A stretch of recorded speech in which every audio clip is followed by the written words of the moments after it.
Okay, next presentation is by Dr. Carla Rahn Phillips, and I was talking to another historian, academic historian, and I said, oh, she's here.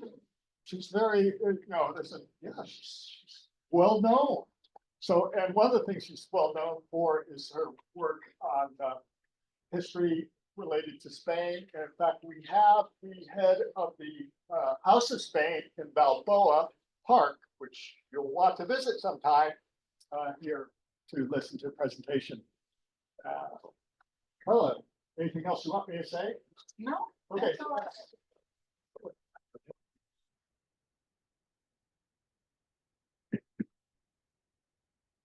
So I want to turn that on the screen if I want to. Yeah.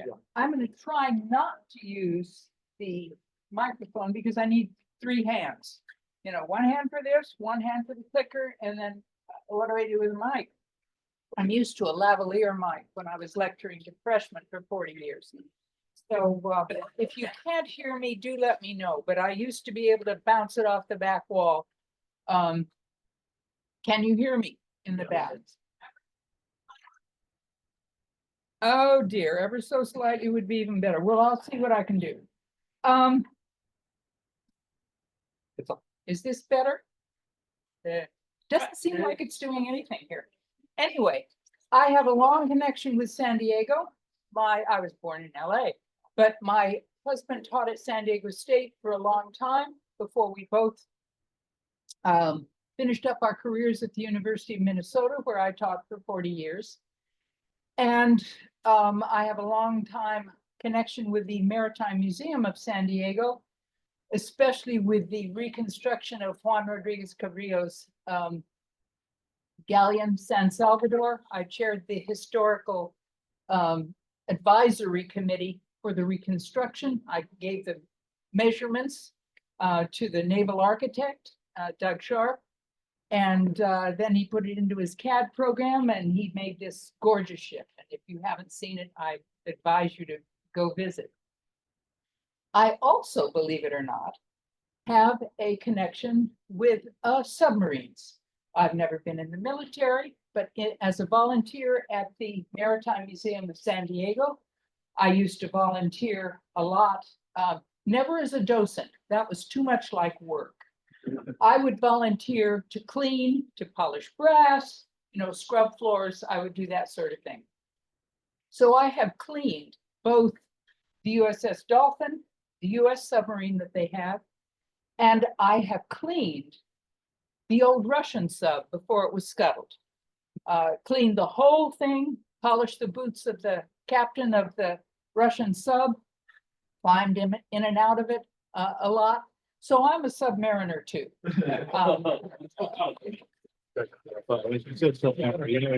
I very much appreciated this morning's presentation. I won't tell you when I turned on the sonar and it scared me to death. I punched the button and bing, bing. This was a nuclear sub and you never knew. But finally figured out how to turn it off again. Okay, today I'm going to talk about Juan Rodriguez Cabrillo. And as you might know, he sailed into San Diego Bay in late September of 1542 with a 3-vessel fleet that included the galleon called San Salvador that he had built in Guatemala. His voyage was part of the larger goal of finding an eastward route across the Pacific from Asia to New Spain. Now, 20 years before, let's see if this works. 20 years before, more or less, the voyage of the, I call Magellan Elcano, figured out how to get to Asia from Europe. The first part of that voyage was captained by the Portuguese Ferdinand Magellan. It got as far as Asia, sailing westward. And then Magellan got himself killed in the Philippines. And I say that quite advisedly. There was no reason for him to get killed. Long story, I won't go into it now. But he got himself killed in the Philippines. The reason that we even know about that voyage is because it was brought back to Europe by Juan Sebastian Elcano. Without Elcano and this harrowing, really long voyage around Africa, we wouldn't remember that voyage much at all. Okay. Unfortunately, the voyage of Juan Rodriguez Cabrillo that was trying to find a route back across the Pacific did not find that route. It took 40 years for Spanish navigators to figure that out, not until 1565. Cabrillo's voyage did learn about the winds and currents off the California coast. But overall, if we're looking at the long-term history of exploration, it didn't do much. And Cabrillo died during the voyage. So the question is, why should we even care about Juan Rodriguez Cabrillo? The main reason relates to the history of California. You see here the Pacific voyages of Spaniards, and you can't really read this, but we don't have a pointer here, but Magellan, Loaiza, Saavedra, Grijalva, and finally in pale yellow up at the top is Andres de Urdaneta, who finally figured it out in 1565 after decades of study. He didn't just happen upon it. Okay, but Cabrillo's voyage isn't even on this. And it's just a tiny voyage from Navidad in Baja California up the California coast. And Cabrillo died during that voyage. We care about him because he was rescued from obscurity toward the end of the 19th century, and numerous place names in California testify to his regional importance. Because Cabrillo is the name that's commonly used in English language publications, I will use that name mostly in this essay, but he was simply called Juan Rodriguez for most of his life.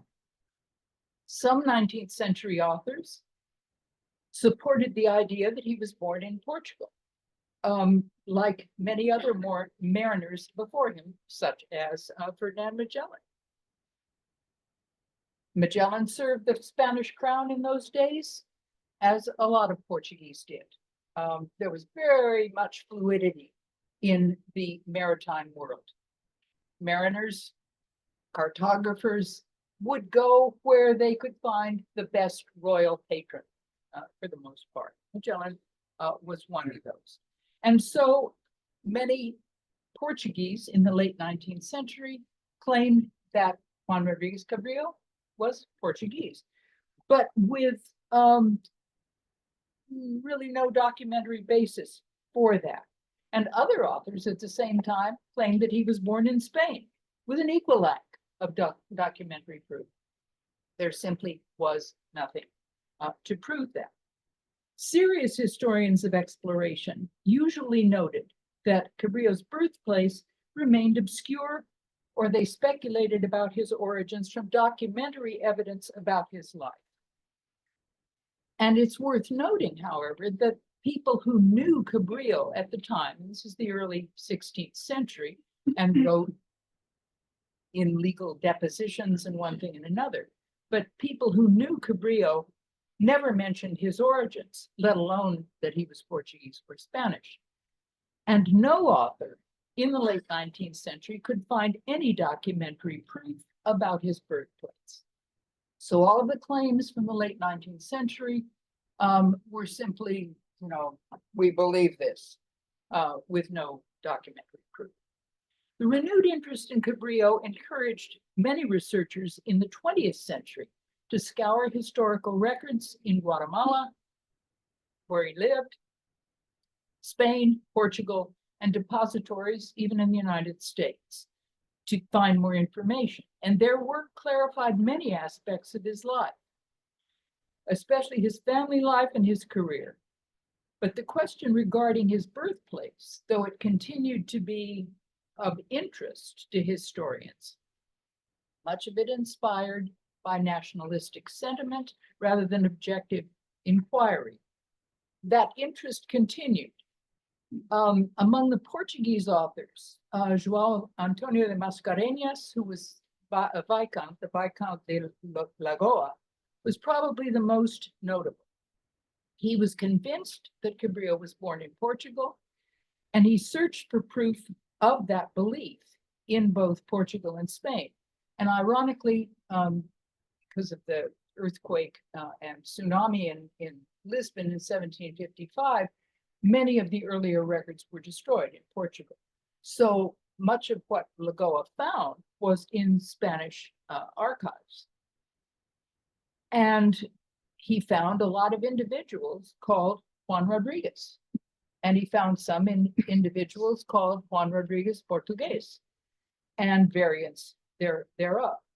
Now, you've got to remember that Juan Rodriguez and João Rodrigues are very common names in both Spain and Portugal. The addendum Portuguese in some names in the Spanish documents differentiated those individuals in question as having been born in Portugal. And that was reasonable given the commonality of the name Juan Rodriguez. But Lagoa and other researchers failed to prove that any of the individuals that were called Portuguese shared an identity with the explorer who sailed into San Diego Bay in 1542. Moreover, the name Cabrillo does not exist in Portugal, either as a surname or in variants of place names. By the time that my good friend and colleague Harry Kelsey published his carefully researched biography of Cabrillo in 1986, a great deal was known about Cabrillo's life in general, though his birthplace remained unknown. And believe me, to know a good deal about anybody's life in the late 15th and early 16th centuries is, it's not unknown, but it's very difficult. So the fact that all of this research turned up a lot about Juan Rodriguez, who did sailed into San Diego Bay in 1542, tells you something. They had worked hard. They had looked in a whole lot of places for information. So it remained unknown as late as the 1980s. More recently, however, credible documentary evidence was found indicating that Juan Rodriguez Cabrillo was born in Spain. In 2015, the Canadian scholar Wendy Kramer, who was doing ongoing research into the early Spanish presence in Guatemala, and ran into some testimony regarding the theft of royal tax revenues that had been carried from Guatemala to Spain on a ship called the San Juan in 1531. And as it happened, Juan Rodriguez Cabrillo was traveling to Spain on that same ship. When officials in Havana, that was a habitual port of call for ships that were sailing to Spain, discovered that one of the sealed boxes carrying tax revenues had been broken into and a lot of the king's gold was missing, started an inquiry into the theft. And that was in Havana. But they couldn't figure out who had taken it, and the ship had to move on. So officials in Spain took over the investigation when the San Juan docked in Cadiz, in southwestern Spain, very close to the Strait of Gibraltar. They continued the investigation, and they took sworn testimony from the crew and passengers who had been on San Juan, including Juan Rodriguez Cabrillo. And when Wendy Kramer saw that name, she thought, wait a minute. And so she started reading all of the testimony, the official testimony about the theft. Did you know the captain? Did you see this? Did you ever see the king's boxes? Did you ever notice who was messing with the king's boxes? Things like that. Cabrillo's sojourn in Spain in 1532 was already known from other sources. He'd gone from Guatemala, and we knew he'd been there for about a year. got married there, and then he went back to Guatemala. For not the rest of his life, but for most of the rest of his life. But we didn't know about the details of his journey, and they were first revealed in his sworn testimony regarding that theft. Probably the closest equivalent in our legal system would be a deposition, a witness's out-of-court sworn testimony used to gather information as part of what we call the discovery process. Individuals ordered to provide information about themselves in such a context would be highly unlikely to lie. And a translation of the introduction to that documentary, or to that document, reads, "And then the said Lord judges ordered to appear before them a man who said his name was Juan Rodriguez Cabrillo, native, natural, of Palma de Misergilio, and from him they took and received sworn testimony in legal form." And you see the introductory page of that document. I can read this handwriting. As I often told my students, if you chain me to the desk and say I can't have lunch until I've read this page, I can read this page. I hate this. I can read the horrible 17th century hand easily. Early 16th century absolutely gives me fits, but you got to trust me on this. This is what it says. And I can show you on those lines what it says. So Palma de Misergilio is Palma del Rio in the present day. It was given the name Palma de Misergilio because in the 14th century, a king had given that town and its revenues to his Italian admiral, Egidio Boccanegra. And Egidio was Helio in a Castilian station. Anyway, Palma del Rio, fairly small town in between Seville and Cordoba. It's in Cordoba province, and you see it in the square in the center there. So it's well within southern Spain.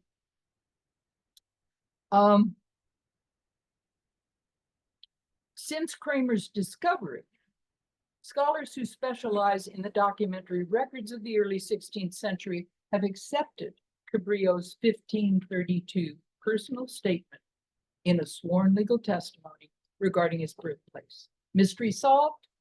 Not quite. Unfortunately, some members of the Portuguese community in San Diego and elsewhere refuse to acknowledge that Cabrillo was born in Spain, which is a source of sadness and dismay to the most prominent scholars who specialize in San Diego history, such as Iris Engstrand, who is a dear friend of mine. It's also a source of confusion to the general public, including people who visit the Cabrillo National Monument and the National Park Service, bless their little bureaucratic hearts, have refused to accept this because it would make the Portuguese community feel bad. Yes, but that's not a reason to discard it. In any case, the only positive result of this ongoing controversy, and believe me, it's ongoing, is that Cabrillo's history presents an ideal case study regarding the types and uses of historical sources, of inference as a tool of the historian's craft, and of the historian's craft in general. For the remainder of this talk, I'll look at Cabrillo's history, reviewing the documentary evidence located by Harry Kelsey and Wendy Kramer from my perspective as an established scholar of 16th century Iberia. This is not my field, however. I make no claim to have found anything new about Cabrillo, although I have studied many hundreds, maybe thousands, lost count, of similar documents for my own research. A recent article by a non-historian accepts Cabrillo's argument for his statement that he was a natural of Palma, but this author asserts that asserts that he was born in Portugal and became naturalized in Palma. The author also spells Cabrillo's name as if he were Portuguese, which proves nothing and merely confuses the reader. It is true that foreigners might obtain naturalization documents from the crown in Spain in that period to become eligible to emigrate to the Indies or to trade in Spanish America. Less formally, foreigners or outsiders within Spain, but from outside of a given town where they wanted to move, could become naturalized as legal citizens, and the name is vecino.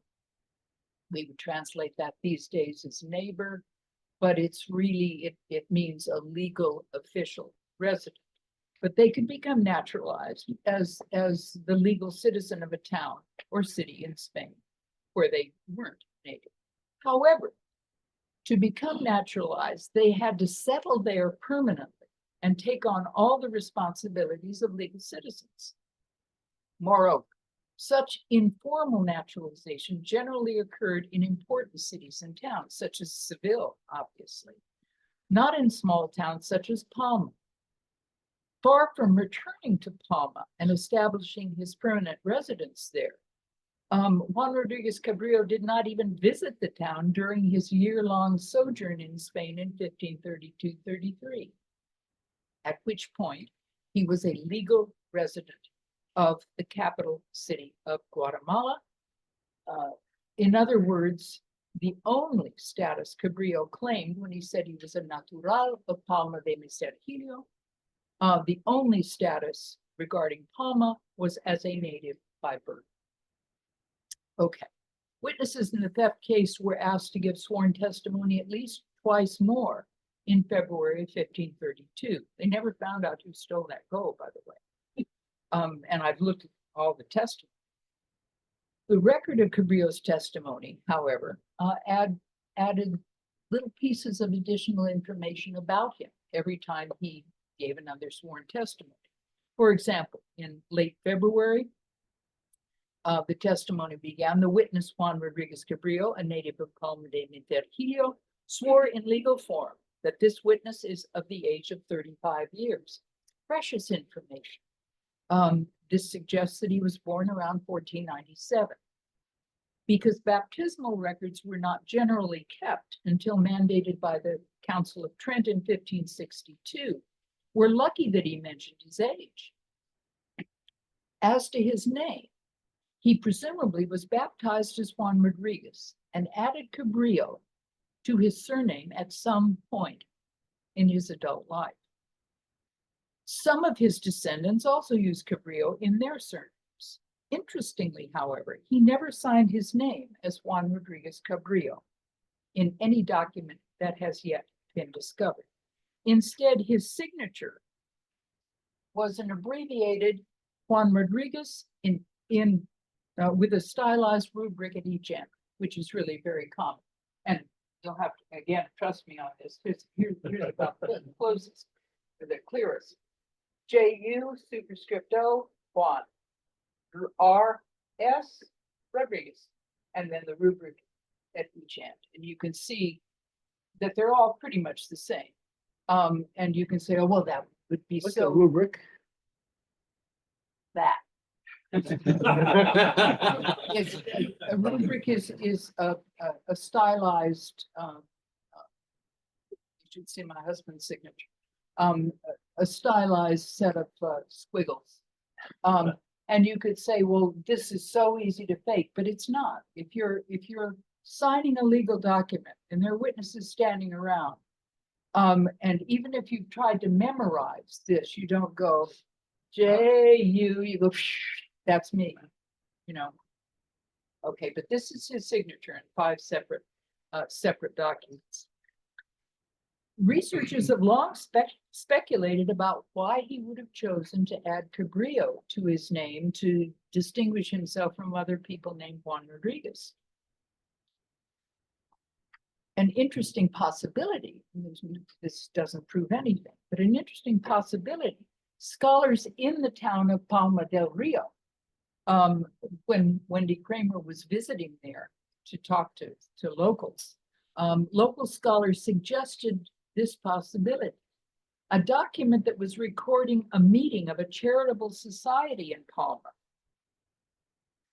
in August of 1515 included a list of 3 witnesses to that charitable document. One of them, Bartolome Zamora, farmer, Diego Rodriguez, barber, and Alfonso Gomez Cabrillo, all of whom are legal citizens of this said town. Based on that contract, or on that context, Cabrillo would seem to be an occupation, farmer, barber, Cabrillo. But nobody knows what Cabrillo meant in that context, even the people who live in Palma these days. Kramer speculates that it, quote, it might have related to the work of a crossbowman or a shipwright, close quote, which described Juan Rodriguez's occupation at various times in his adult life. But we still don't know what a Cabrillo was. Harry Kelsey also speculated something similar, that a Cabrillo is some kind of, cabra is a goat, that it's some kind of fitting on a crossbow, and somebody who made such things would have been called a Cabrillo. We don't know.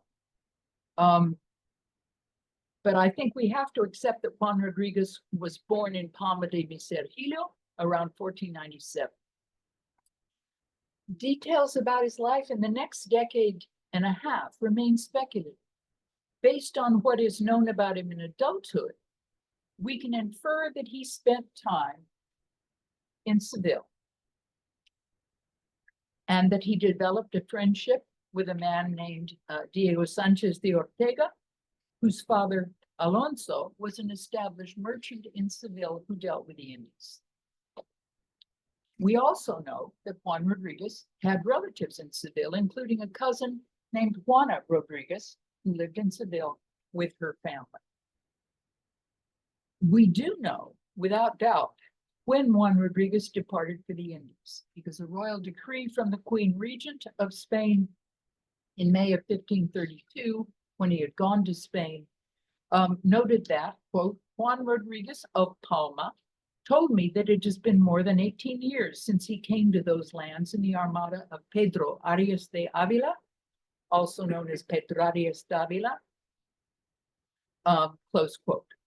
Pedro Arias sailed for the Indies in 1514, and Juan Rodriguez's departure in that armada has been confirmed numerous times by later testimony, among others, from Cabrillo's widow and his grandson in later days.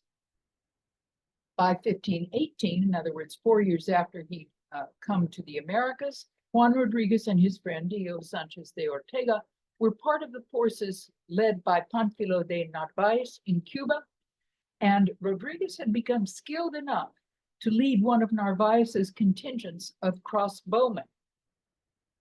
And in 1519, he went with Narváez and others of Narváez's contingent of soldiers from Cuba to Mexico, sent by the government to punish Hernán Cortés, who had disobeyed the governor of Cuba's orders and set out to conquer the Aztec Empire. He didn't have orders to do that. He did it anyway. Instead, Cortés defeated Narváez and recruited most of Narváez's men to join him. And among those men were Juan Rodriguez Cabrillo and Diego Sanchez de Ortega. And a list of Cortés's new recruits included several men named Juan Rodriguez. One of them was styled Juan Rodriguez de Sevilla, and another one was identified as Juan Rodriguez, crossbowman of Narváez. None of whom is identified as Portuguese. And the crossbowman may indeed have been the man that we know as Juan Rodriguez Cabrillo, who sailed into San Diego Bay in 1542. But above all, the list reminds us that Juan Rodriguez was a very common name. Under Cortes, Cabrillo fought against the Aztecs and participated in building the 13 brigantines that were crucial in the final assault on the Aztec capital. Like many soldiers who'd spent time in Seville and Havana and sailed across the Atlantic, Cabrillo had learned about ships and ship construction, and that experience would serve him well later on. He then fought in later battles in Mexico and then traveled south with Pedro de Alvarado in 1524 to conquer Guatemala. With the initial conquest completed in July of 1524, the Spaniards founded the town of Santiago. One of the first things Spaniards ever did was found a town. In fact, little known fact, the Aztec Empire was conquered by the city council of Veracruz, with Cortes having been elected a municipal official of the town of Veracruz. One of the first things they ever did was found towns, because there is no unincorporated land in Castile. It all belongs to one town. Anyway, so Cabrillo participated in this conquest, and after the initial conquest was completed in July of 1524, they founded the town of Santiago, and Juan Rodriguez registered among its first legal citizens, vecinos.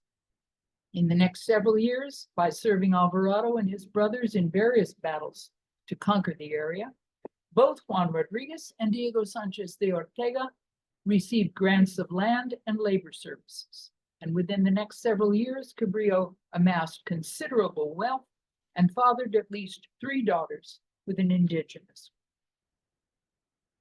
He may or may not have married her, it is not clear. The daughters were treated very well, educated very well, married very well later on.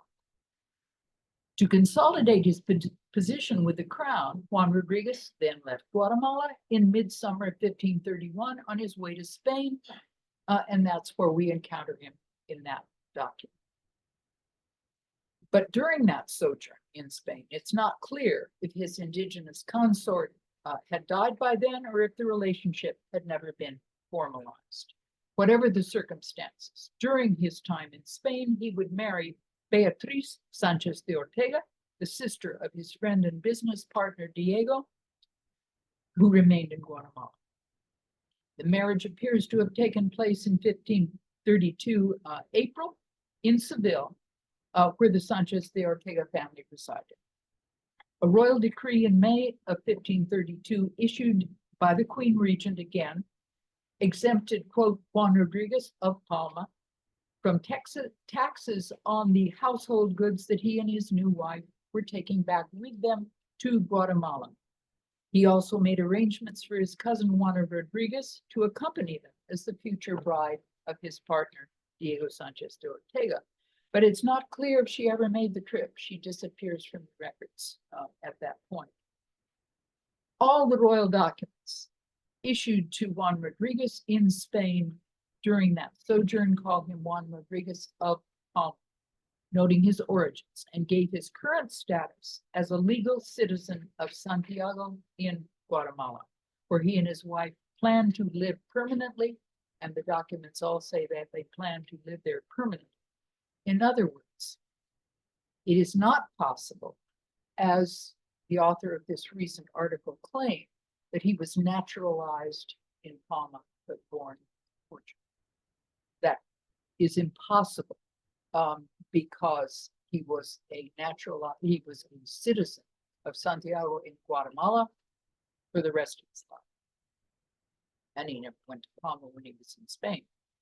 So when Cabrillo and his wife arrived in Central America, in 1533, his longtime patron Alvarado was in the process of forming an armada to sail to Peru, where the conquest of the Inca Empire was underway.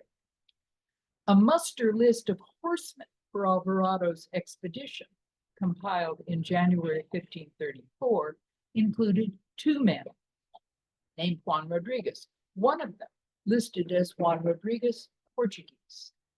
but there is no evidence that Juan Rodriguez Cabrillo was part of that expedition. Instead, it seems almost certain that he remained in Guatemala, overseeing various business interests that he had there. And in the mid to late 1530s, he oversaw the construction of various vessels for the planned expedition to search for winds and currents in the Pacific that would enable ships to sail back eastward from Asia to New Spain. So he was very, very busy in Guatemala. It's pretty clear that he was not with Alvarado in Peru. Alvarado was supposed to lead that expedition into the Pacific, but he was killed in the Mixton War in 1541. And after his death, although Cabrillo was not an explorer and he was not anxious to participate in seaborne exploration, the Viceroy of New Spain, Mexico, Antonio de Mendoza, assigned him to command a small expedition up the west coast of North America. And the Alvarado's expedition was supposed to have two prongs, a big one going west into the Pacific, small one going up what we would call the California coast. You don't turn down the Viceroy. And so Cabrillo said, yes, sir, and became leader of this small expedition. The official chronicler of the Indies, Antonio Herrera y Tordesillas, mentioned that expedition briefly in his multi-volume history of Spaniards in the Americas, published the first edition in 1601.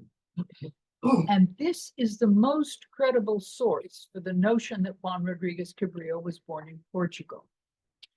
Herrera wrote that Viceroy Mendoza, quote, wanted above all to know what was farther along, and for that he ordered 2 ships prepared, and he named as captain Juan Rodriguez Cabrillo, Portuguese, a person very conversant in the things of the sea. One of the ships was named San Salvador, which was the flagship, and the other the Victoria. Bartolome Ferrer went as chief pilot, and Bartolome Fernandez also as pilot, and as masters, Antonio Carrera and San Remo. These ships then being ready, they departed from the port of Navidad, close quote. Herrera is a well-respected source for many aspects of the early Spanish Empire in the Americas, but he was not infallible. Sworn testimony by several participants in Cabrillo's expedition northward indicate several errors in Herrera's chronicle. That's not why they were giving testimony, but their testimony points out various errors. First, there were 3 ships, not 2. Cabrillo was captain general of the whole expedition, not simply a captain. Next, though Bartolome Ferrer was chief pilot of the expedition, Cabrillo acted as his own pilot on his own flagship, San Salvador. The other pilot of the expedition was the Corsican Lorenzo Hernandez Barreda, not Bartolome Fernandez, Herrera had said, and the master listed by Herrera as San Remo was actually Jerónimo de San Ramón. But most importantly, the other master, whom Herrera called Antonio Carrera, was in fact Antonio Correa, a well-known Portuguese mariner and pilot. This is one paragraph.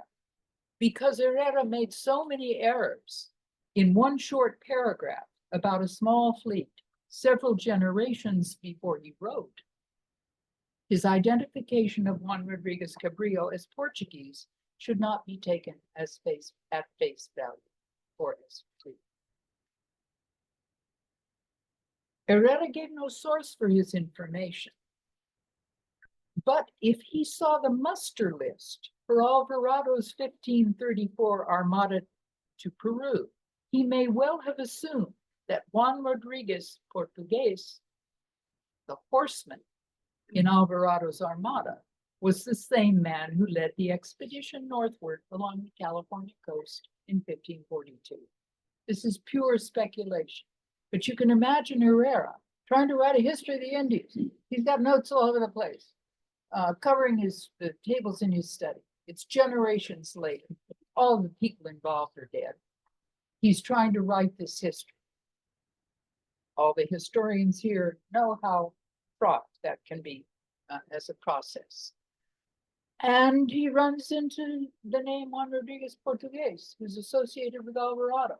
And then later on, there's somebody who takes up Alvarado's position in this expedition to look for a route back across the Pacific.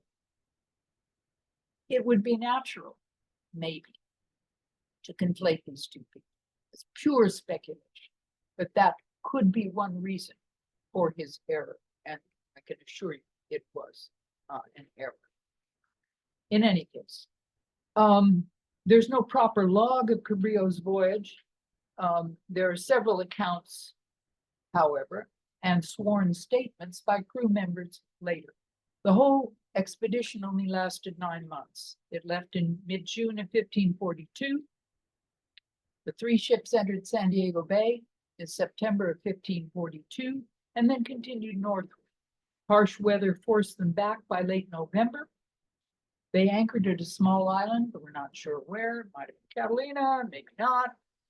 A shore party was fetching water. They were attacked by Chumash warriors, and in jumping from a launch to aid his men, Cabrillo fell and seems to have shattered a shin bone.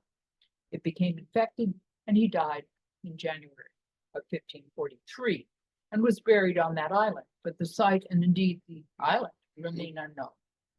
There's a controversy about that too. I won't go into it.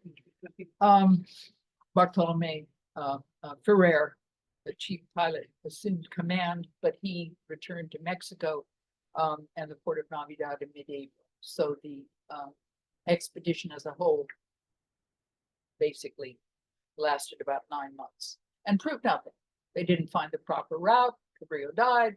We wouldn't even know about it, except that Cabrillo was resurrected from obscurity in the late 19th century.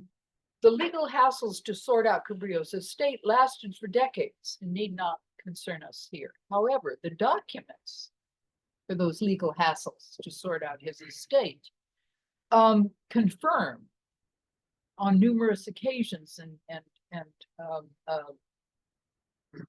what? You put together the information from all the documents, and it becomes clear that the man who described himself as a native of Palma de Misergilio and married Beatriz Sanchez de Ortega in 1532 was the same man who made a fortune in Guatemala, built ships for Alvarado, sailed into San Diego Bay in 1542. I've got way beyond myself, behind myself. Ship. This is the real one. This is not the historic one. The historic one is long gone. This is the one that's constructed by the San Diego Maritime Museum, which you can prowl around right up the street. I urge you to do that. But he's the same man. And the documents sorting out his estate make clear that he is the man who identified himself in 1532 as a native of Palma de Misergilio. His life, in short, is much better documented in official sources than the lives of most individuals who participated in the early Spanish conquests in the Americas. And so what we know for sure is that he was born in Spain in 1492. Don't let anybody tell you, 1497. Don't let anybody tell you he was born in Portugal. Please, those of you who live in San Diego, go up to the Cabrillo National Monument, and if they say he was born in Portugal, say, no. He went to the Indies in 1514. He got rich from the spoils of conquest. He settled in Guatemala. He built ships to explore into the Pacific, and he led an expedition up the California coast in 1542 and died during that voyage in 1543. That's what we know. Other things we can infer, such as that he met Diego Sanchez de Ortega in Seville. We don't know that for sure. But it later becomes clear that they were dear friends by the time they hit Cuba, you know, so it made sense. That's an inference. That is not proof. Other things are proven by the documents. Other things are inferential. But after acknowledging what we know and what we can logically infer, we should discard all unsupported assertions, assumptions, and speculations about him. For example, we cannot assume that the name Juan Rodriguez in a document without corroborating evidence refers to the man who sailed into San Diego Bay in 1542. There are just too many Juan Rodriguezes. You cannot make any assumptions unless you can pin various documentary mentions together. And merely spelling his name in the Portuguese fashion, which Lagoa did in the late 19th century, and various, what can I say? I won't say scholars, various people who claim that he was born in Portugal, spell his name consistently in the Portuguese fashion. Merely spelling his name in the Portuguese fashion does not prove that he was Portuguese. With that logic, we could claim that Christopher Columbus and Ferdinand Magellan were English, which, as far as I know, no one has ever claimed. Thank you.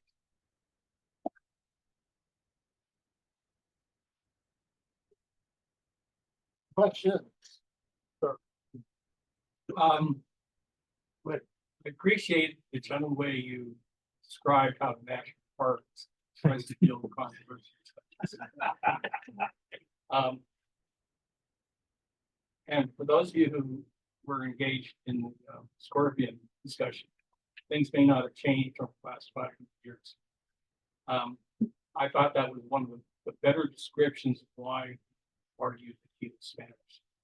Seal several of those suggestions. But what motivated people like Diego Sanchez and Cabrillo before Cortez discovers the Aztecs? What motivated them to go all the way across the Atlantic to an unknown world? To better their lives. What? I would say it's a triumph of hope over experience. They didn't have any experience. So they were, they didn't have a complete set of knowledge that would allow them to balance risks versus benefits. They could see the benefits. They didn't know entirely what the risks would entail. And all of these early explorers didn't know what was out there, for heaven's sake. They were pretty sure they wouldn't fall off the edge of the earth, but they weren't entirely sure about that. But they thought they might get rich and famous before they fell off the edge of the earth. I mean, it's an extraordinary leap of faith to have done that, and they weren't. Most of these explorers and soldiers and would-be conquistadors, they're not sailing into the unknown. They're sailing, the ones that are headed for Asia. Hello. You're good. You're good. I'm good. Okay. They're sailing, they know what's out there. Asia's out there, riches are out there, fame is out there. They're not sailing into the unknown. They're sailing into something that they think they know. And that helps them to take the risks. And I've written a lot about explorers, and there's a new series coming out called Bloomsbury in England. It's called the Cultural History of Exploration. And I had to write chapters on the ideal and idealized explorers, not what they did, but who they were, what kind of characteristics they had as human beings. And so I've dealt with this a lot. the whole notion of why they do what they do. Can I make one comment in defense of National Park Service? It costs money. It costs money to change the names. If you get a budget cut, you probably want to put your resources No, somewhere but else. they have just spent money publishing a new brochure that they hand out that says Cabrillo was born somewhere in Iberia. And that much of his life is just as mysterious. It isn't. We know more about him than we know about kings in that period, but they just don't want to bite the bullet. Yeah. As someone who knows almost nothing about this period, the most remarkable thing about your talk is the fact that if I'm reading this story right, within 40 years of Columbus's journey, most of the political structures in Central America had been established. What, the countries, in Central America, what kind of capacity, how many ships did it take to get all that done in that short period of time? Well, it's interesting. I didn't show you one of my very favorite maps, but it shows all the voyages in the 30 years after Columbus, and they're all over the place. They didn't know where they were going, but they knew how to get there and back. And that's all they needed to know. And as I say, the first thing 6 Spaniards would do is form a town, and you're the mayor and you're the chief of this and that. That's the way they lived. And then the crown sent bureaucrats and set up an administration. It was all done on the fly. They thought they were going to Asia. They would make treaties with the Great Khan. Great Khan is long gone by then. But they thought they were going into a part of the world that was known, Asia. And instead, oops, where are we? And we have to do something with this. We probably shouldn't have come, but here we are. So, yeah. The National Monument has a grave marker that's fully found on San Miguel. And they claim to be from him. And San Miguel makes sense because you come down the coast and you pass Point Conception, that's the first thing you hit. Well, yeah, that's part of it. Yeah, part of it. Sure. There are all kinds of things. I taught in Minnesota for 40 years, and there's a thing called the Kensington Rune Stone. Yes, I read that, yes. Major fake. But when I would lecture on, that it was a major fake, and the scholars I knew had proven it was a major fake, one of the kids in my class raised his hand and said, "That stone was found on my grandfather's farm. It's real." Yeah. Magellan was a real sailor and navigator. So was Columbus, a real sailor and navigator. When you describe Cabrillo's overall career, I don't get the feeling that he was a sailor and navigator. No, he wasn't. He wasn't. He was a soldier. He had paid attention when he was in Seville and Havana, and he knew how to oversee the construction of a whole fleet. No, but he didn't even want to go on that trip. And he was in charge of it, but he was not the main navigator. No, and he would not have defined himself as a seaborne explorer. This was not who he was. Yeah. Following up on Bill's question about the capacity, do you have any data on what percent of the ships made it across and how many people were lost in getting this world established? I've done a lot with ships, and I don't, off the top of my head, I don't have any numbers. A surprising number went back and forth and made it. It was tough on ships, and certainly the tropical waters were very tough on ships with shipworm and so on. But we read about the tragedies, and we read about the sinkings, and we read about the piratical attacks and one thing and another. But basically, it was an ongoing concern, and most of the ships made it in both directions. And at the peak of the 16th century Indies trade, there were 200 ships a year that went back and forth. And what about, I've got the figures, but not in my head, but tens of thousands of soldiers and sailors, passengers, it was a going concern. And we But did read about the Columbus tragedies. was like 2 out of 3 or? Yeah, well, one of them burned on Christmas, yeah, but those were small ships. They had not been built for high seas voyaging. And a lot had been learned in sailing down the African coast, so you could get better at it.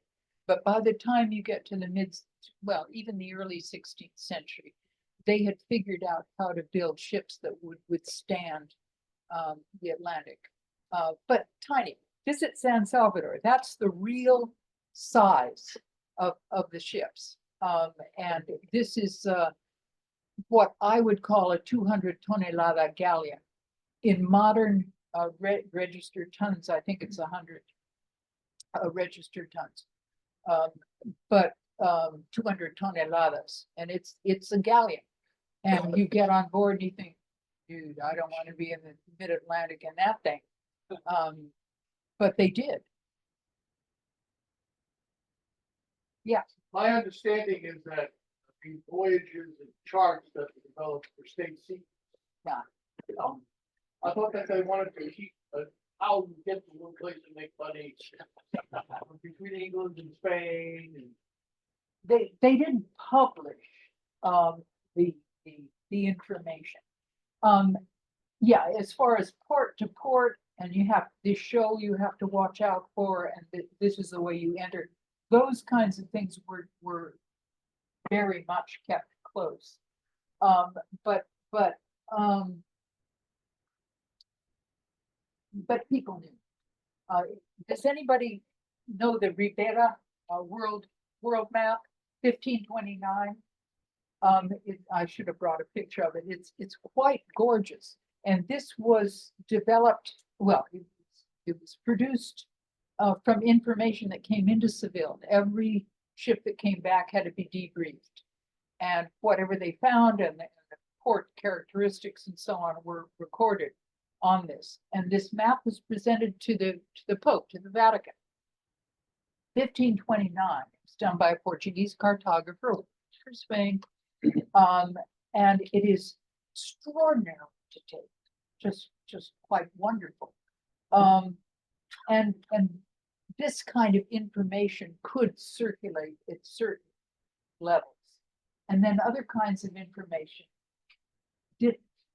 And so, yes, they did not want precise, what the Spaniards called derroteros, or the English rudders, a routier in French. That kind of thing was closely kept. If anybody was about to attack you on a Spanish ship, you were supposed to get rid of the derrotero. And the very famous capture of a derrotero was by Bartolome Sharp. And when that was captured, then the English suddenly all kinds of things about individual ports and shoals, things you had to watch out for. So yes, derroteros very much they wanted to keep secret. But the general notions, information circulated. Even if they had wanted to keep it completely secret, they couldn't. We have several questions. And we're Make them quick. and make them yes, quick. and I talked too long. I was just gonna ask, you mentioned that it took something like 40 years to figure out how to get across the Pacific, Get back across. back across. I assume that would be because they had to figure out the currents, the winds, the danger points, things like that. Well, yeah, and you didn't realize what the circulation pattern was. And so when Magellan got to Asia, when Loaiza got to Loasia, when Saavedra got to Asia, they would try to get back and they couldn't. And it wasn't until Urdaneta figured out, oh, you go north to the Kurashia current and you pick up there and then you come down. And that took 40 years. Columbus figured it out, second voyage. We have one last question. I'm curious, like, they built the ship so far, they built the ship so far from home, so far from Spain. There's all the infrastructure went into like the sails and like the lines and like the design. If you saw a ship built in Spain and built in Guatemala, it's a little different from like the way they're built, or like craftsmanship. So they use like, like a lot of native labor to build the ship. So there's a difference in like a Spain built ship, and like a Guatemala built ship, of the same era. You can tell the different woods that were used. A lot of things had to be brought over. Nails, for example. But as far as the design, no. Because there were major shipyards in Guayaquil, there are major shipyards in the Philippines. Once they figured out that, and they were European design, but certain local labor, no question. Some of it paid, some of it labor services, some of it slave. But basically, these are European ships that are built. Thank you very much, Carla.